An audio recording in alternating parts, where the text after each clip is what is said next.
ओम नमः शिवाय।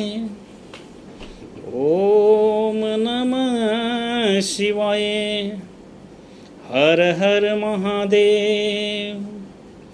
जय हो देव का देव महादेव, जय शंभु।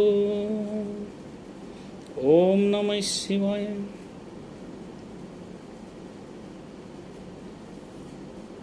जब इंसान की प्रगति होने चालू हो जाता है,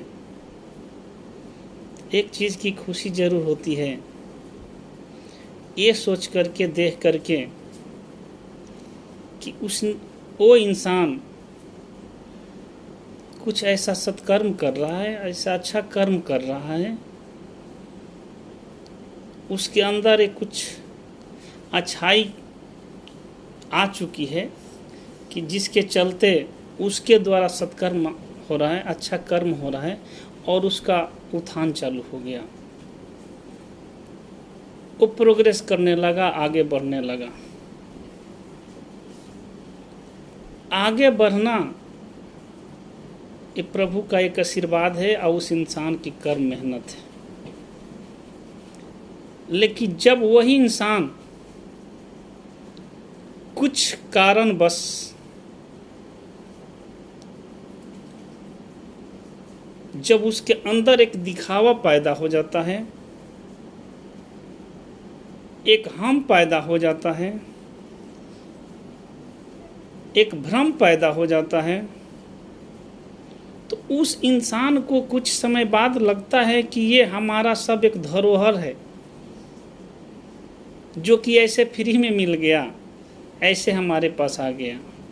धीरे धीरे वैसे इंसान को के अंदर एक मूर्खता प्रवेश करना चालू हो जाती है, एक हम घमंड और उसकी विनाश की एक विकार पैदा होने लगती है, जिससे उस इंसान को विकृत भाव को निचोड़ देता है, तोड़ने लगता है और वो इंसान कुछ हम बसा करके अपना सलाहकार, कोई लोभी लालची को ही बना लेता है। तो आप ये चीज़ ज़रूर देखेंगे कि आप चाहे कोई भी हो, कैसे भी हैं, कितने भी उत्थान किए हैं, जिस दिन आपका सलाहकार, आपके साथ उठने बैठने वाला, आपके साथ ज़्यादा समय बिताने वाला आदमी अगर लोभी लालची मिल जाएगा तो समझे कि आपने अपना बर्बादी का बीज बो दिया। और जो बीज आप बो दिए, एक दिन में तो फल देगा नहीं, एक दिन में तो बड़ा होगा नहीं। हर एक बीज की उत्पत्ति का, ग्रोथ का टाइम होता है।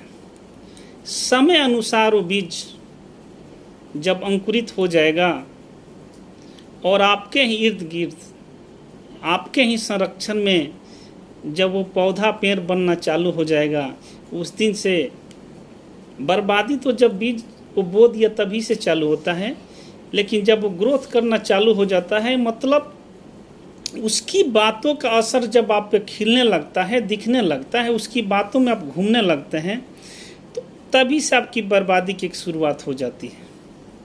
तो कभी भी इंसान को अपने सलाहकार लोभी लालची और घमंडी को नहीं रखना चाहिए। अगर जो भी इंसान ऐसे ऐसे व्यक्तियों से रिश्ता जोड़ करके, अपना करीबी बना करके, अपने पास रह करके उससे सलाह ले करके चाहते हैं कि मैं अपना ग्रोथ कर दूं, अपना विकास कर जाऊं, तो ऐसे मुझे लगता है कि एक पत्थर पे पेड़ पौधा उगाने की जैसा प्रतीत होता है, मालूम चलता है। आप बचें, आप बचें। आपका विनाश के कारण खुद आप होते हैं कि आपकी सांस संगत कैसा है।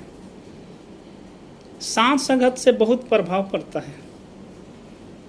कहा जाता है, कहा भी गया है कि करत करत अभ्यास करो कि जरमत हो सुजान, रसरी आवत जात है कि सिल पर परे निशान।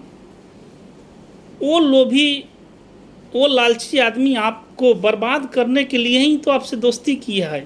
काका चाचा भैया का रिश्ता जोड़ा, आपको रिस्पेक्ट दे रहा है, उसका रिस्पेक्ट ही तो बर्बादी का शुरुआत है।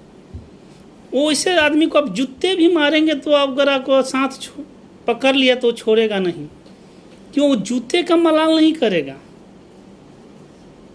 उसका तो उद्देश्य है आपको बर्बाद करना, तो जूता उसके क्या फर्क पड़ता है? उसका उद्देश्य है आपको बर्बाद करना, आपको पूरा बिखार देना, आपको पूरा तोड़ देना, आपको जड़ से उखाड़ देना, उसका मेन चीज़ है। तो चाहे आप उसको कितना भी गाली दे लें, कितना भी उसको जूता चप्पल मार ले, वो कभी भी बदलने वाला नहीं है और आपको बात को बुरा मानने वाला नहीं है। आपने देखा होगा, जानते हैं, किसी किसी को मुंह से मैं सुनता हूँ कि अरे यार वो आदमी ऐसा है कि उसको तो गाली भी दे दिया तो कुछ नहीं बोला। मैं यही समझता हूँ कि तुम कितना बड़ा मूर्ख इंसान हो कि साले अगर तुम अपने बेटे को गाली दे दो या कुछ बोल दे तो वो पलट करके जवाब दे सकता है, और जिसको तुमने जूता मारने को बोला, गाली दिया, वो चुप हो गया, तो इसका मतलब तो तुम समझो।